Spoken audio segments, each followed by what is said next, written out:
अगर आप इतिहास के स्टूडेंट हैं और हिस्ट्री में आप रुचि रखते हो तो आपको ये तो पता ही होना चाहिए कि इतिहास को लिखने में दो सबसे इंपॉर्टेंट सोर्सेज का क्या किया गया, इस्तेमाल किया गया। सोर्सेज कहने का मतलब होता है कोई भी चीज़ का जो है एविडेंस, यानी कोई भी चीज़ को बनाने के लिए जो है जब हम लोग क्या करते हैं कुछ सोर्सेज का हेल्प लेते हैं उसको स्टडी करने के लिए, तो उसको हम लोग सोर्सेज करते हैं। तो ठीक जितने भी जो इतिहासकार हैं वे दो सोर्सेज का इस्तेमाल करके जो है एंशिएंट हिस्ट्री को जो है उन्होंने लिखा है।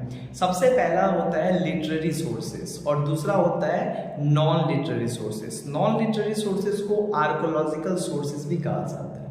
कुल मिला के लिटरेरी सोर्सेज जिसको साहित्यिक स्रोत कहा जाता है, ये एक तरीके का बुक होता है उस टाइम का, राइट, जो एक सेकुलर बुक होता है और एक रिलीजियस बुक होता है। यानी धार्मिक कुछ पुस्तकें होते हैं और कुछ बुक्स जो होते हैं वो सेकुलर अलग अलग समाज के ऊपर जो है लिखा गया होता है, राइट।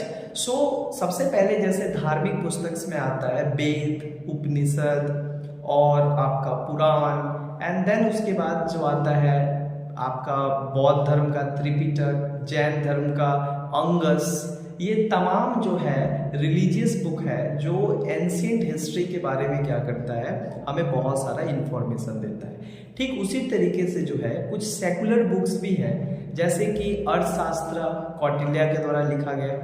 ठीक उसी तरीके का धर्मशास्त्र जिसको लॉ बुक कहा जाता है, मनुस्मृति। ठीक उसी तरीके का बात आता है राजतरंगिणी, कलहन के द्वारा लिखा गया, कश्मीर के इतिहास को बताया गया इसमें। ठीक उसी तरीके से जो है पनिनी, अष्टाध्यायी उनका बुक पनिनी, जो इसमें वो ग्रामर के बारे में बताते हैं। ठीक उसी तरीके से जो है आपका बाणभट्ट जिसने हर्षचरित्र लिखा हर्षवर्धन पीरियड में, राइट। ठीक उसी तरीके से कालिदास जिसने मेघदूतम, रघुवंशम, तमाम तरीके का ये सारा बुक जो है सेकुलर बुक जो उस समय की हिस्ट्री, उस समय की इकोनॉमी, उस समय की सोसाइटी और उस समय के रिलीजियस ऑर्डर को जो है डिफाइन करता है। ठीक है, इसके बाद जो है कुछ आर्कोलॉजिकल सोर्सेज भी होते हैं जो लिखित तो नहीं होते हैं लेकिन वो मटेरियल रूप में जो है हमें बहुत सारा इंफॉर्मेशन प्रोवाइड करते हैं। जैसे कि कॉइन्स हो गया, राइट, बहुत सारा कॉइन्स में उस राजा के बारे में, उस राजा के पेंटिंग, आर्ट एंड आर्किटेक्चर का जो है पता चलता है।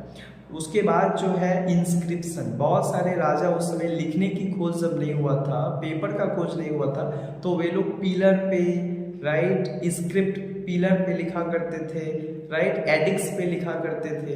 वो भी एक सबसे इम्पॉर्टेंट सोर्स माना जाता है इतिहास को लिखने में। इसके साथ साथ अगर बताया जाए तो foreign travellers like Fa-Hien, Hiuen Tsang